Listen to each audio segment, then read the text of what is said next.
What's up guys, my name is Sophie Bizzetti and today I'm going to show you how to grow your own wine cap mushrooms, King Stropharia, in your own backyard. Okay, so here is our grain spawn from AussieMushroomSupplies. Just a disclaimer, this is not sponsored by anybody. And I just want to say I really like their spawn. Their grain spawn looks beautiful. White mycelium, colonized, fully in grain, in a sterile bag there. So look, we don't have to worry too much about sterile environments unless you're getting into your cultivation. Maybe you'd like to do a grain-to-grain transfer from a pre-bought sterile bag like this one I have here, but that's not what we're going to be doing today. Today we're going to be talking about how to get this into your garden so that we can grow it. So you can see that it's got some beautiful little bricks of mycelium there, and you can just go ahead and break them up before we're ready to pop them in the garden. So that's basically what there is to it, and we'll run you through the rest now. Okay, so here we are out in my little garden area. It looks a little bit messy at the moment, but this is where our wine cap spawn is gonna go, and you can see it's under a really big deciduous tree, and it's annoying me so much because it just drops its leaves, so many leaves every year, once a year. Something special about the wine caps is that they actually break down those leaves and use them as their food source. So any deciduous plants, good idea to plant your wine caps underneath. Now what I've done here is I just went and got some free wood shavings. They look like hardwood shavings to me, maybe red gum. They definitely smell like gum to me. There's probably other stuff mixed in there. Now I don't know what the quality of that is going to be like, but I do know that wine caps are wood loving, so I've put down a layer of this first. After I've done that, I'm going to spread a layer of the wine caps all over, and then another layer of eco mulch, which is a combination of eucalypt and native Australian mulched stuff, down over the top of it. Give it a good water, and today it's been raining a little bit. Looks like blue skies at the moment, but yeah, we are expecting a little bit of rain.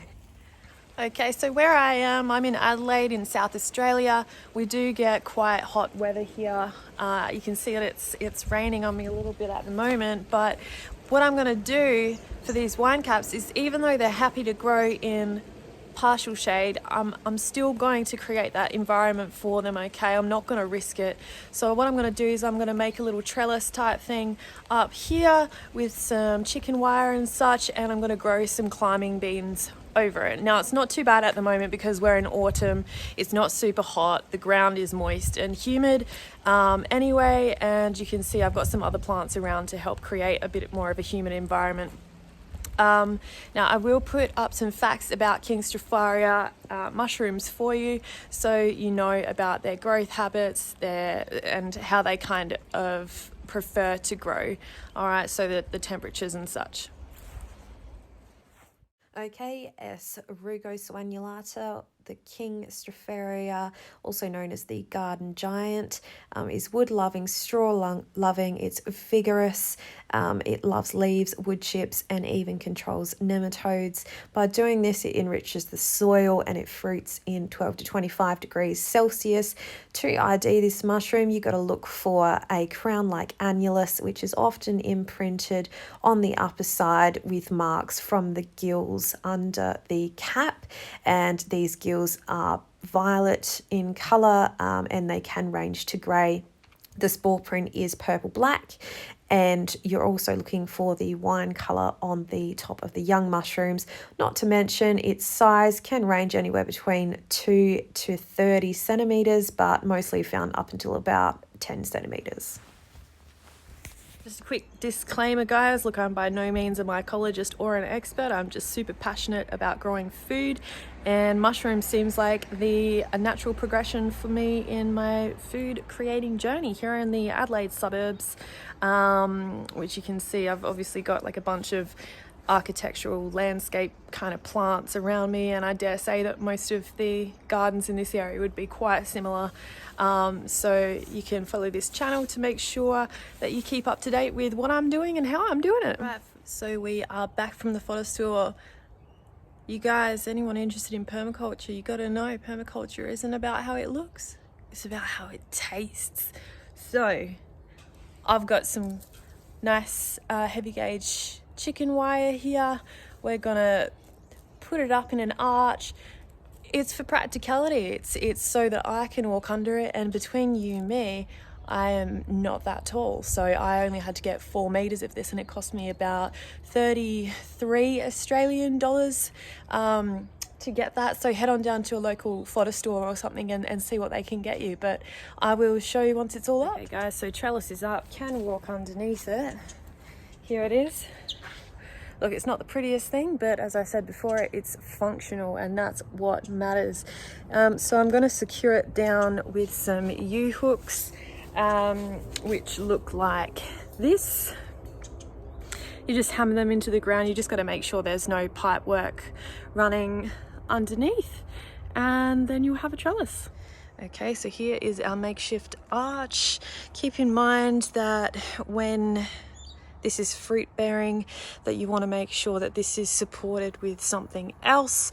So maybe some hoops or some PVC piping or something along those lines, just to give it a little bit more stability for weight bearing. Okay, so here's what we've all been waiting for, how to spread this spawn up. Okay, here we go, we've just opened our bag. We wanted to give it a little bit of a smell. It should have a really nice earthy smell to it. Yeah, it's gorgeous, kind of nutty, and we can see there's no contamination in there, just good quality spawn. Thank you, Aussie Mushroom Supplies. So what you're going to do, you're going to grab your bag of spawn, get a little bit of a handful like this, crumble it up, sprinkle it over the surface of your sawdust bed. Any big bits you can just crumble up. Any big bits like this here, give it a little squeeze. Oh, it's gorgeous stuff. You can sprinkle it around. And what it's going to do is it's going to colonize. It's going to colonize this area, and then hopefully what will happen is it'll go around to other areas as well. I've got some stepping stones here. I'm going to show you what this is all about here. There we go, look at that, beautiful. I've still got heaps left as well, so I'm going to throw it in some other areas around the garden, and I'll show you what that looks like. Okay, so here is my mushroom spawn, grain spawn all spread out. It's that lighter coloured stuff there. Here's a bit of a close-up. See that there? It's absolutely beautiful. Now look, obviously the more spawn you have, the quicker this is going to colonize, and then eventually this sawdust will look something like this here. All right, when it's ready in the right fruiting conditions, it'll produce fruits for you. But we have to do the next step, which is layering on our mulch. Now I've chosen an eco mulch from my local fodder store in Adelaide here. It's nice and moist. I'm still going to give it a water, so I'm just going to spread this over my sawdust and spawn nice and evenly, and then give it a water down.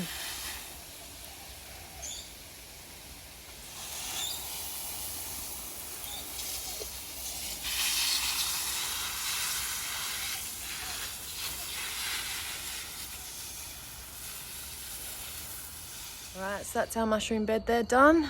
Beautiful, nice black mulch there. So every sort of info page that I've read, video that I've found, says that this process is the best way to grow King Stropharias. Now, don't worry about contamination, that kind of thing.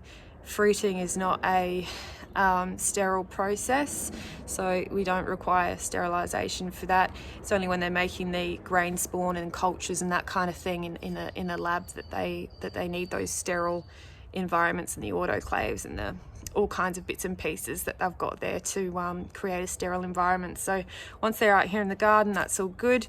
So go pick up yourself some grain spawn. I might add as well, obviously this is my first video on this channel, so there's no sponsorship or anything like that, but I would really appreciate a like and subscribe.